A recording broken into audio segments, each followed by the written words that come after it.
Hello दोस्तों, स्वागत है आप सभी लोगों का फिर से आपके अपनी चैनल राइजिंग स्टार क्लासेस पर। तो दोस्तों, आज के इस वीडियो में क्लास 12 रसायन विज्ञान यानी कि केमिस्ट्री का बहुत ही ज़्यादा वायरल पेपर मैं आपको दिखाने वाला हूं।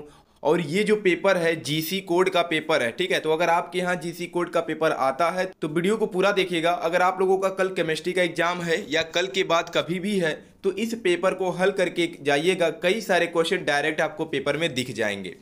तो यहाँ पर कुछ नोट में लिखा गया है कि सभी प्रश्न करना अनिवार्य है। सभी प्रश्नों के निर्धारित अंक उनके सम्मुख दिए गए हैं। गणनात्मक प्रश्नों में गणना के समस्त पद दीजिए। प्रश्नों के प्रासंगिक उत्तर भी दीजिए, ठीक है। जहां आवश्यक हो रासायनिक समीकरण भी लिखना है। तो सबसे पहले 6 क्वेश्चन एमसीक्यू टाइप क्वेश्चन पूछा गया है। पहला क्वेश्चन है कि K3FeCN6 का वांट हाफ गुणक कितना होगा। तो इसका ऑप्शन नंबर 3 सही हो जाएगा 4। दूसरा क्वेश्चन क्या है कि 3 ग्राम यूरिया को 250 ग्राम जल में घोलने पर विलयन की मोललता क्या होगा। तो आप इन सभी क्वेश्चंस को अच्छे से हल कर लीजिएगा, ठीक है। मैं केवल डायरेक्ट आपको इसका उत्तर बता दे रहा हूं। तो इसका ऑप्शन नंबर दूसरा करेक्ट हो जाएगा 0.2 मोल। तीसरा है कि 3MnHCl विलयन की मोललता क्या होगा। घनत्व जो है 125 ग्राम प्रति मिलीलीटर दिया गया है। तो इस प्रश्न को आपको हल करना है और बताना है इसमें कौन सा ऑप्शन करेक्ट होगा, ठीक है। चौथा क्वेश्चन है कि 10% ग्लूकोज को 500 मिली जल में घोला गया, प्राप्त विलयन का मोल प्रभाज ज्ञात कीजिए। तो ये तीसरा और चौथा क्वेश्चन आपको अपने से कॉपी पर हल करना है और इसका उत्तर जो है आपको कमेंट बॉक्स में बताना है। अगर आप लोगों से ये क्वेश्चन हल नहीं हो पाएगा तो कमेंट बॉक्स में बता दीजिएगा। अगले वीडियो में मैं आपको इसका जो सॉल्यूशन है वो प्रोवाइड करा दूंगा।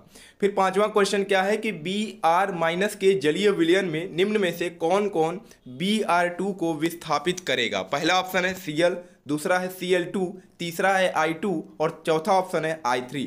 तो इसमें कौन सा ऑप्शन करेक्ट हो जाएगा, दूसरा हो जाएगा Cl2, ठीक है।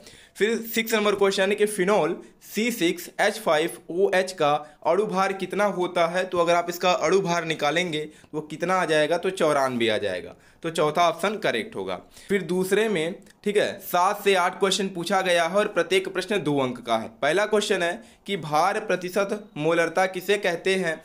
एल्कोहल एवं जल के एक विलयन में आणविक अन्योन्य क्रिया की क्या भूमिका है। तीसरा क्वेश्चन है कि अवाष्पशील पदार्थ के लिए राउल्ट का नियम लिखिए। राउल्ट के नियम के सीमाएं लिखिए। 2 लीटर 25 डिग्री सेल्सियस पर K2SO4 के 25 mg के घोलने पर बनने वाले विलयन का परासरण दाब ज्ञात कीजिए जिसमें K2SO4 पूर्ण वियोजित हो गया है। फिर 6 नंबर क्वेश्चन है कि CF2FCOOH के 19.5 ग्राम को 500 ग्राम जल में घोलने पर जल के हिमांक में 1 डिग्री सेल्सियस का अवनमन देखा गया। तो CH2FCOOH का वांट हाफ गुणांक तथा वियोजन स्थिरांक ज्ञात कीजिए, ठीक है। फिर अगला क्वेश्चन है कि परासरण दाब का सचित्र वर्णन कीजिए।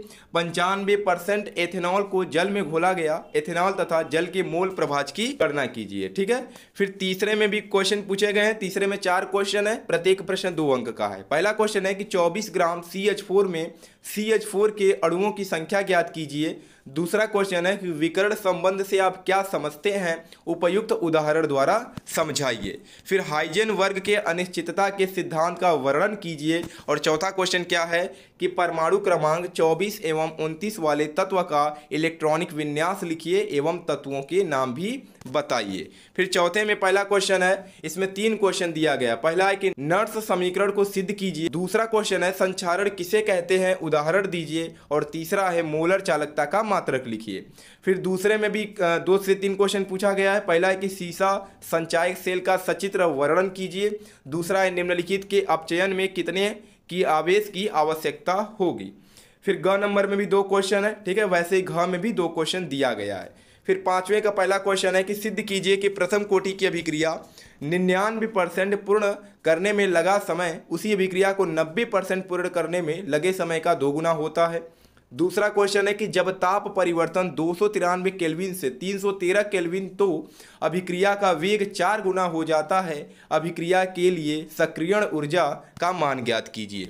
फिर तीसरा है कि नियत ताप पर SO2Cl2 के उष्मीय वियोजन की प्रथम कोटि की अभिक्रिया के लिए निम्न आंकड़े प्राप्त हुए, ठीक है। तो आपको ये हल करना है। फिर चौथा क्वेश्चन है कि K2Cr2O7 KMnO4 बनाने की विधि का समीकरण दीजिए।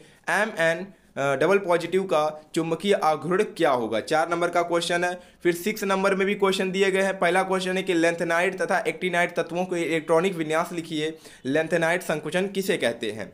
फिर ग नंबर क्वेश्चन दिया गया है। फिर घ नंबर क्वेश्चन है। ठीक है, तो इसमें जो क्वेश्चन दिए गए हैं थोड़ा हाई लेवल के क्वेश्चन है, यानी कठिन क्वेश्चन है।